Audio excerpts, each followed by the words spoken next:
হয়ে গেছে মূর্তি পুজো করে। আজকে আমাদের জীবনের যোগ্য ব্যাধি হচ্ছে ঈশ্বর যেটা অপছন্দ করে, যেটা আমরা বারবার করি। তার অপছন্দতার কারণবশত আমরা বারবার করি। যেমন আমি সময় পেলে একটু কমেডি শুনি, সময় পেলে। তাহলে এটা আমার জীবনে একটা মূর্তি, একটা বেদি। এটা যতক্ষণ না আমরা ভাঙছি, যতক্ষণ না আমি এটা বন্ধ করছি, ততক্ষণ ঈশ্বর আমাকে কি করবে না, নতুন কাজের জন্য ব্যবহার করবে না। আজকে আমরা যে যা ভালোবাসি, হয়তো কেউ ফেসবুকে পড়ে থাকি, কেউ ইউটিউবে পড়ে থাকি, কেউ হয়তো ঘুমায়, অনেকে আছি আপনি জানেন চান করি না টাইম, অনেকে আছে আমরা টাইমলি খাই না, খাওয়া দাওয়া টাইমলি করি না। এটাও আমাদের জীবনে একটা যোগ্য ব্যাধি। অনেক সময় আমরা শুধু ঘুরে বেড়াই। অনেক সময় আমাদের যে প্রতিদিনের যে কার্য, যদি আমি পড়াশোনা করি পড়াশোনা, আমি যদি ব্যবসা করি ব্যবসা, সমস্যা।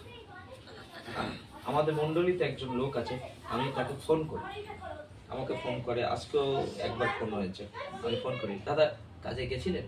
কারণ আমি জানি সে অলস। ফোন করি, বলছে না এই সবে আসলাম।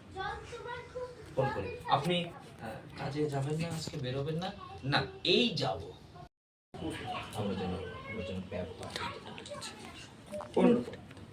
তিনি তাহাকে কহিলেন, বিনয় করি, হে প্রভু, ইসরায়েলকে কি রূপে নিস্তার করিব? দেখুন, মনসির মধ্যে আমার গোষ্ঠী সর্বপ্রেক্ষা ক্ষুদ্র, আমার পিতৃকুলে আমি কনিষ্ঠ।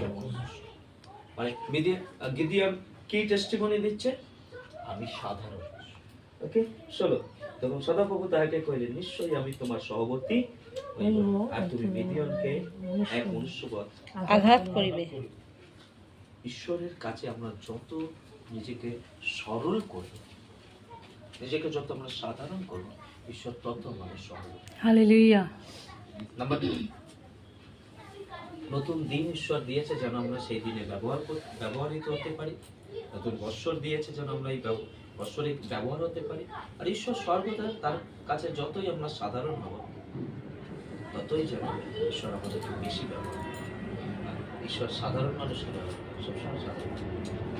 আমরা যখন খুব প্র্যাকটিস করি, মুখ ফুলে থাকে। কালকে আমরা নাটক করেছিলাম, আমি বিশেষ করে আমার ড্রেসপত্র পরেছে আর ফুলে রয়েছে, আর কিছুই করতে পারি, হ্যাঁ কিছুই করতে পারিনি, ফুলেছিল। যদি নর্মাল থাকতাম খুব ভালো হতো। রাইট?